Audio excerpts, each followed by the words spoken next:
ಆ, ಎಲ್ಲರಿಗೂ ನಮಸ್ಕಾರ. ಆ್ಯಕ್ಚುಲಿ ನನ್ನ ಹೆಸರು ಬಂದುಬಿಟ್ಟು ಪರ್ವೇಶ್ ಸಿಂಬಾ ಅಂತೇಳಿ. ಈ ಪಿಕ್ಚರ್ ಒಳಗೆ ನನ್ನ ಪಾತ್ರ ಬಂದುಬಿಟ್ಟು ಶಾರ್ಪ್ ಶೂಟ್ರು ಮುನ್ನಾ ಅಂತ. ಎಲ್ಲ ನಮ್ಮ ಪ್ರೊಡ್ಯೂಸರ್ಸ್ ದೊಡ್ಡ ಮನಿ ಸರ್ ಆಗಲಿ, ಕೊರಳಿ ಸರ್ ಆಗಲಿ, ಅವರಿಗೆಲ್ಲ ಥ್ಯಾಂಕ್ಸ್ ಹೇಳ್ತಾ. ಯಾಕಂದರೆ ಇದೊಂದು ಪಾತ್ರ ನನಗೆ ಸೂಟ್ ಆಗುತ್ತೆ ಅಂದ್ಕೊಂಡು ಕೊಟ್ಟಿದ್ದು. ಆಮೇಲೆ ಈ ಪಾತ್ರ ನಾನು ಚೆನ್ನಾಗಿ ಮಾಡ್ತೀನಿ ಅಂತ ಒಂದು ನಂಬಿಕೆ ಇಟ್ಟು ನನಗೆ ಕೊಟ್ಟಿದ್ದು. ಅವೆರಡಕ್ಕೂ ನಾನು ಯಾವಾಗಲೂ ದೊಡ್ಡ ಮನಿ ಸರು ಮತ್ತು ವೀರಣ್ಣ ಕೊರಳಿ ಸರ್ಗೆ ಚಿರಋಣಿ ಆಗಿರ್ತೀನಿ. ಆಮೇಲೆ ಈ ಪಿಕ್ಚರ್ ಡೈರೆಕ್ಟ್ರು ಬಂದುಬಿಟ್ಟು ಚಿನ್ಮಯ್ ರಾಮ್ ಅಂತೇಳಿ, ಅವರಿಗೂ ಥ್ಯಾಂಕ್ಸ್ ಹೇಳ್ತಾ. ಆ್ಯಕ್ಚುಲಿ ಇದು ಇವಾಗ ಈ ಬಂಡೆ ಸಾಹೇಬ್ ಅವ್ರದ್ದು ಮೂವಿ ಅಂತ ಬಂದಾಗ ತುಂಬ ಒಂದು ರೆಸ್ಪಾನ್ಸಿಬಿಲಿಟೀಸ್ ಇತ್ತು ನಮಗೆ. ಸೊ ಆ ಟೈಮಲ್ಲಿ ನಾವು ಹೆಂಗೋ ಒಂದು ನೀಟಾಗಿ ಪ್ಲ್ಯಾನ್ ಮಾಡಿಕೊಂಡು ನಮ್ಮ ಹೀರೋ ಸರ್ ಆಗಲಿ ಅದನ್ನು ತುಂಬ ಚೆನ್ನಾಗಿ ನಿಭಾಯಿಸಿದ್ದಾರೆ. ಆ ಪಾತ್ರನ ಆ್ಯಕ್ಚುಲಿ ತುಂಬ ಚೆನ್ನಾಗಿ ಮಾಡಿದ್ರು ಅವರು ಆ ಟೈಮಲ್ಲಿ. ಅದನ್ನು ಮತ್ತೆ ಎಲ್ಲ ಪೋಸ್ಟ್ ಪ್ರೊಡಕ್ಷನ್ ಎಲ್ಲ ಆಗಿ ಮೂವಿ ಇವತ್ತು ಥಿಯೇಟ್ರಲ್ಲಿ ನೋಡಿದಾಗ ಓಕೆ ಸ್ಯಾಟಿಸ್ಫ್ಯಾಕ್ಷನ್ ಅಂತ ಆಗ್ತಿದೆ.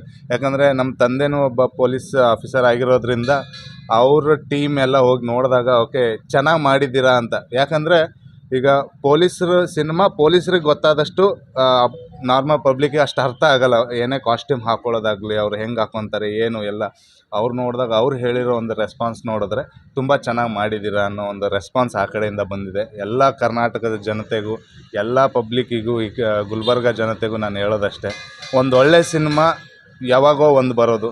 ಪ್ರತಿ ವಾರ 4, 5, 6 ಸಿನಿಮಾ ಹಿಂಗೆ ರಿಲೀಸ್ ಆಗ್ತಾ ಇರುತ್ತೆ. ಒಂದು ಒಳ್ಳೆಯ ಸಿನಿಮಾ, ಒಬ್ಬರ ಜೀವನ ಆಧಾರಿತ ಸಿನಿಮಾ, ದಯವಿಟ್ಟು ಎಲ್ಲ ಬಂದು ಥಿಯೇಟ್ರಿಗೆ ಬಂದು ನೋಡಿ ಅಂತ ಕೇಳ್ಕೊತೀನಿ. ಆಮೇಲೆ ಇಷ್ಟೊಂದೆಲ್ಲ ನಾವು ಪ್ಲ್ಯಾನ್ ಮಾಡಿ ಸಿನಿಮಾ ಮಾಡಿದಾಗ ಈ ರೆಸ್ಪಾನ್ಸು ಚೆನ್ನಾಗಿ ಬಂದಾಗ ಇವರಿಗೂ ಒಂದು ಖುಷಿ ಆಗುತ್ತೆ. ಯಾಕಂದ್ರೆ ಪ್ರೊಡ್ಯೂಸರು ಕಷ್ಟಪಟ್ಟು ಏನೋ ಮಾಡಿ ಒಂದು ದುಡ್ಡು ಹಾಕಿ ಒಂದು ಸಿನಿಮಾ ಮಾಡಿದಾಗ ಇಟ್ಸ್ ನಾಟ್ ಈಸಿ. ಯಾಕಂದರೆ ನಾವು ಅದೇ ಫೀಲ್ಡಲ್ಲಿ ವರ್ಕ್ ಮಾಡೋದ್ರಿಂದ ಅದು ಅಷ್ಟು ಈಸಿ ಇಲ್ಲ ಒಂದು ಸಿನಿಮಾ ಮಾಡೋದು.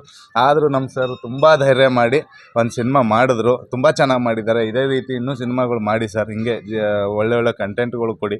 ಯಾಕಂದರೆ ಈ ಸಿನಿಮಾದಲ್ಲಿ ಸರು ಪಾತ್ರ ಮಾಡಿದ್ದಾರೆ. ಒಬ್ಬ SP ಹೆಂಗಿರಬೇಕೋ ಆ ರೀತಿ ಅವ್ರ ಕ್ಯಾರೆಕ್ಟರ್ ಇದೆ, ಆ ರೀತಿ ಅವ್ರು ಆ್ಯಕ್ಟು ಮಾಡಿದ್ದಾರೆ. ಆ್ಯಂಡ್ ನನ್ನ ಪಾತ್ರ ಬಂದುಬಿಟ್ಟು ಮುನ್ನಾ ಅಂತ. ಇಲ್ಲಿ ನಾವು ಶೂಟ್ ಮಾಡಬೇಕಾದ್ರೆ ತುಂಬ ಜನ ಕೇಳೋರು, ಮುನ್ನಾ ಪಾತ್ರಧಾರಿ ಯಾರು ಏನು ಅಂತ. ಆ ಟೈಮಲ್ಲಿ ನಮಗೂ ಅಷ್ಟೊಂದು ಫಿಕ್ಸ್ ಆಗಿರಲಿಲ್ಲ ನಾನು. ಸೊ ಆಫ್ಟರ್ ಆಲ್ ಸ್ವಲ್ಪ ದಿನ ಆದಮೇಲೆ ಫಿಕ್ಸ್ ಆದಮೇಲೆ ನಂದು ಹೀರೋ ಸರ್ದು ಒಂದು ಟಕ್ಕರ್ ಚೆನ್ನಾಗಿದೆ ಅಂತ ಎಲ್ಲ ರೆಸ್ಪಾನ್ಸ್ ಬಂದಿದೆ. ಎಲ್ಲರೂ ಹೇಳಿದ್ದಾರೆ ಚೆನ್ನಾಗಿ ಮಾಡಿದ್ದೀರಾ ಅಂತ. ಒಬ್ಬ ಆರ್ಟಿಸ್ಟಿಗೆ ಬೇಕಾಗಿರೋದು ಅಷ್ಟೇ, ಯಾವುದೇ ಪಾತ್ರ ಮಾಡಿದ್ರು ಚೆನ್ನಾಗಿ ಮಾಡಿದೀಯ ಅಂತ ಒಬ್ಬರಿಂದ ಬಾಯಿಂದ ಬಂದರೆ ಸಾಕು, ನಾವು ಗೆದ್ದಂಗೆ. ದಯವಿಟ್ಟು ಎಲ್ಲ ಜನತೆಗೆ, ಎಲ್ಲ ಗುಲ್ಬರ್ಗ ಜನತೆಗೆ ನಾನು ಕೇಳೋದಿಷ್ಟೇ, ದಯವಿಟ್ಟು ಈ ಸಿನಿಮಾ ಥಿಯೇಟ್ರಲ್ಲಿದೆ. ರಿಲೀಸ್ 16ನೇ ತಾರೀಕು ರಿಲೀಸ್ ಆಗಿದೆ. 3-4 ಡೇಸ್ ಆಯ್ತು ರಿಲೀಸ್ ಆಗಿ. ದಯವಿಟ್ಟು ಬಂದು ಥಿಯೇಟ್ರಿಗೆ ಬಂದು ಸಿನಿಮಾ ನೋಡಿ. ಯಾಕಂದರೆ ನಿಮ್ಮದು ಒಂದೊಂದು ಟಿಕೆಟು ತುಂಬ ಜನರ ಹೊಟ್ಟೆ ತುಂಬಿಸುತ್ತೆ, ತುಂಬ ಜನರಿಗೆ ಬದುಕಾಗುತ್ತೆ. ದಯವಿಟ್ಟು ಬನ್ನಿ. ಪ್ರೋತ್ಸಾಹ ಇದ್ದರೆ ಇನ್ನೂ ಇಂಥ 10 ಸಿನಿಮಾಗಳು ಮಾಡ್ಬೋದು. ದಯವಿಟ್ಟು ಥಿಯೇಟ್ರ್ ಕಡೆ ಬನ್ನಿ, ಸಿನಿಮಾ ನೋಡಿ, ಇಷ್ಟ ಆಗುತ್ತೆ 100%. ತುಂಬ ಜನ ನೋಡಿದ್ದಾರೆ, ಇಷ್ಟಪಟ್ಟಿದ್ದಾರೆ. ದಯವಿಟ್ಟು ಬನ್ನಿ ಅಂತ ಹೇಳೋಕ್ಕೆ ಇಷ್ಟಪಡ್ತೀನಿ ಸರ್. ನಾನು ಪ್ರಾಪರ್ ಬಂದುಬಿಟ್ಟು ಬಿಜಾಪುರ ಸರ್. ಅಭಿನಂದನೆ. ಇದಕ್ಕಿಂತ ಮೊದಲು ಯಾವಾಗಾದರೂ ಅಭಿನಯ ಮಾಡಿದ್ದೀರಾ? ಹಾಂ ಸರ್, ನಾನು ಆ್ಯಕ್ಚುಲಿ ಪುನೀತ್ ರಾಜ್ಕುಮಾರ್ ಸರ್ ಜೊತೆ ಒಂದು 4 ಸಿನಿಮಾ ಮಾಡಿದ್ದೀನಿ. ಅಂಜನಿ ಪುತ್ರ, ಯುವರತ್ನ, ಜೇಮ್ಸು, ನಟ ಸಾರ್ವಭೌಮ. ಸೊ ಅಲ್ಲಿಂದ ನಮ್ಮ ಜರ್ನಿ ಶುರು ಆಗಿದ್ದು.